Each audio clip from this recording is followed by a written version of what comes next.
Bonjour, des chercheurs ont tout récemment découvert une forme de glace extraordinaire et je vais vous montrer à quoi elle ressemble. Vous allez voir, c'est incroyable. Bon alors déjà, la glace ordinaire, c'est une petite merveille. Quand vous avez de l'eau liquide et puis que vous la refroidissez, les molécules d'eau, elles vont s'assembler un peu comme ça. Mais si vous vous amusez maintenant à changer la pression, vous allez vous rendre compte qu'il y a 20 formes de glace différentes qui peuvent se former. Et il y a 15 ans, des physiciens avaient réussi à prévoir avec des simulations qu'il pouvait exister une forme de glace tout à fait originale, complètement exotique, qu'on n'avait pas vue jusque-là. Et tout récemment, il y a des physiciennes et des physiciens, dans une collaboration internationale entre la Suisse, l'Italie et la France, qui ont réussi pour la première fois à observer cette glace en vrai. Alors déjà, premier truc bizarre, pour obtenir cette glace, il faut chauffer l'eau.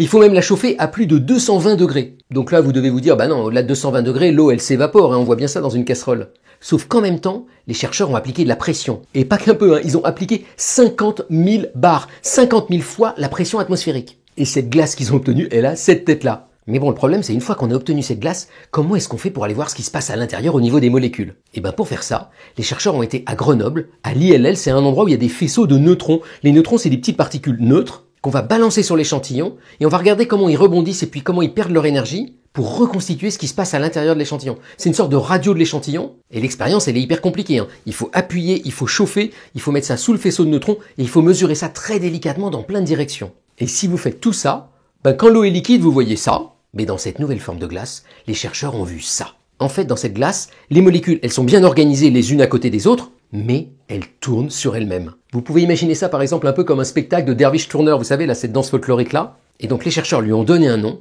ils ont appelé ça la glace plastique 7. Et alors là, je vous connais, vous allez me dire, ça sert pas à grand chose ce truc-là, puisqu'il faut mettre 50 000 bars pour la voir apparaître, on va faire ça que en laboratoire. Vous avez raison et tort à la fois. Il y a un autre endroit où ce genre de glace pourrait exister, au cœur des lunes glacées. Vous savez qu'il y a plein de lunes dans notre système solaire qui contiennent plein de glace. Et si on va au cœur de ces lunes-là, il y a énormément de pression. Et ce genre de glace un peu nouvelle pourrait expliquer justement certaines différences qu'on observe entre différentes lunes du système solaire. Et moi, ce que je trouve merveilleux dans cette découverte, c'est que l'eau, le liquide le plus banal qui soit, fasse encore l'objet de recherche et de découverte aujourd'hui, et que ça pourrait permettre de mieux comprendre notre univers.